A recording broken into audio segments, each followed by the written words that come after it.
अस्सलाम वालेकुम। एक शॉर्ट से वीडियो ट्यूटोरियल में मैं आपको बताऊंगा कि आपकी डेडलाइंस कैसे आपने मीट करनी है। क्विज़ नंबर 1 जो है वो 6 अक्टूबर को होगा। इस तरह क्विज़ नंबर 2 जो है वो 14 अक्टूबर को होगा, क्लास में ही होगा। असाइनमेंट नंबर 1 की सबमिशन जो होगी वो 10 अक्टूबर को होगी, और असाइनमेंट नंबर 2 की सबमिशन जो आप लोग करेंगे वो 24 अक्टूबर को करेंगे। मैंने यहाँ पर डेट्स और टाइम मेंशन किया हुआ है कि किस दिन किस तरीके से करना है। मैंने नीचे लिखा हुआ है कि मंडे इन क्लास का मतलब क्लास में देंगे आप।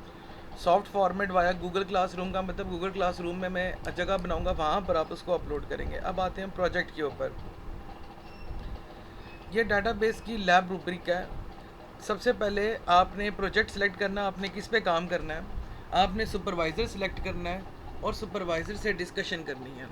सुपरवाइज़र सेलेक्ट करने का मतलब ये होता है कि यूनिवर्सिटी में कोई आपका सीनियर या आपका टीचर, सीनियर भी हो सकता है, यानी छठे सेमेस्टर वाले, चौथे सेमेस्टर वाले जो बच्चे हैं, और सॉफ्टवेयर वाले ज़ाहिर सी बात है फोर्थ है तो फिफ्थ और सिक्स्थ वाले, आप उनमें से किसी एक बच्चे को एज अ सुपरवाइज़र रख सकते हो जिसका आपको पता हो कि उसको उसी तरह काम करना आता है डाटाबेसिस के अंदर। ऐसे लोग हैं यहाँ पे, ठीक है।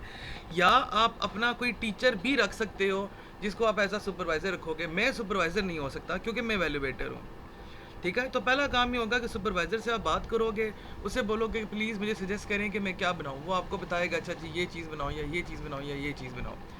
जो भी वो आपको सजेस्ट करेगा और जो चीज़ें वो मेंशन करेगा, आपने उसको सुपरवाइज़र फॉर्म फिल करके उसका मुझे 3 अक्टूबर 2005 तक गूगल क्लासरूम के थ्रू अपना फॉर्म भेजना है आपने। सबसे पहला स्टेप आपका ये होगा, जिसके 5 नंबर हैं। उसके बाद आप लोग ईआर डायग्राम बनाओगे जो कि प्रोजेक्ट आपने फाइनल किया होगा। अब ईआर डायग्राम कैसे बनेगी ये शायद अभी आप क्लास के अंदर कर रहे हैं, इंशाल्लाह कमिंग वीक के अंदर आप ये मुकम्मल कर लेंगे। और वो डायग्राम बनाने के बाद भी आप मुझे गूगल क्लासरूम के थ्रू 11 अक्टूबर तक से पहले पहले वो मुझे आप सेंड करोगे। मैं प्रॉपर जगह बनाऊंगा गूगल क्लासरूम के अंदर जहाँ पर आप अपनी चीज़ें अपलोड करेंगे। याद रखिएगा, मैं ईआर डायग्राम हाथ से बनाएगी को एक्सेप्ट नहीं करूँगा।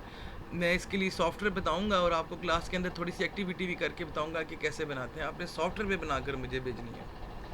फिर 18 अक्टूबर 2025 को जुम्मे वाले दिन, यानी जिस दिन आपकी लैब होती है, उस दिन आप पावर पॉइंट की एक प्रेजेंटेशन बनाओगे जिसका टेम्पलेट मैं आपके साथ टाइम आने पे शेयर करूँगा, और साथ आप मुझे प्रोजेक्ट का प्रपोज़ल जमा करवाओगे।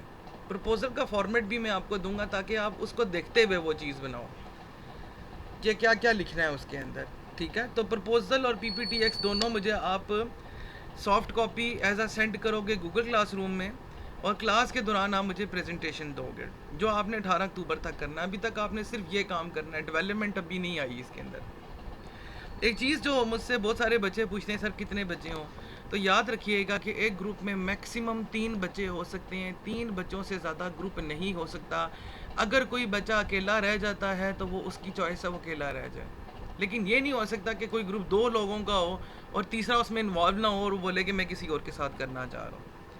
ये चीज़ मैंने आप लोगों को क्लियर करनी थी कि डाटाबेस का जो लैब का सिस्टम होगा उसमें जो मार्किंग करेंगे वो कैसे करेंगे। आपने डेडलाइंस को लाजमी मीट करना है, क्योंकि जिस जगह आपको अपलोड करने का ऑप्शन दिया जाएगा वो डेडलाइन के बाद वहाँ पर आप चीज़ें अपलोड नहीं कर पाएंगे। जब आप अपलोड नहीं कर पाएंगे इसका मतलब आपके वहाँ पर मार्क्स 0 हो जाएंगे, ठीक है। Thank you very much. मैं आपके साथ फर्दर डिस्कस करूँगा क्लास के अंदर एज अ एग्जाम्पल कि आपको इसको कैसे प्रोजेक्ट को रेडी करना है। Thank you.